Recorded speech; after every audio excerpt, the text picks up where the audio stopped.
Hello Pritam sir, endometriosis कसं diagnose केलं जातं?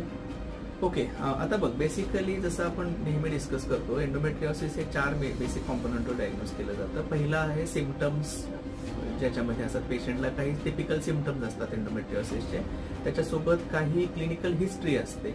याच्यासोबत आपण जेव्हा एक्झामिनेशनसाठी घेतो पेशंटला, तर इंटरनल एक्झामिनेशन्सला युट्रस जे असतात ते रेट्रोवर्टेड आणि फिक्स असतात, काही वेळेला ते बल्की पण असतात.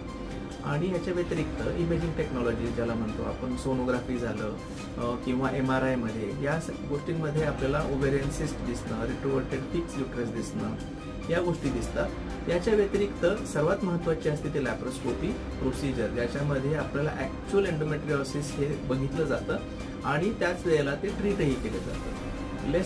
लेस रिलेव्हंट टेस्टमध्ये CA-125 जी समटाइम्स या पेशंट्समध्ये किंवा बऱ्याच वेळा समटाइम्स बऱ्याच वेळा ते पॉझिटिव्ह असतं.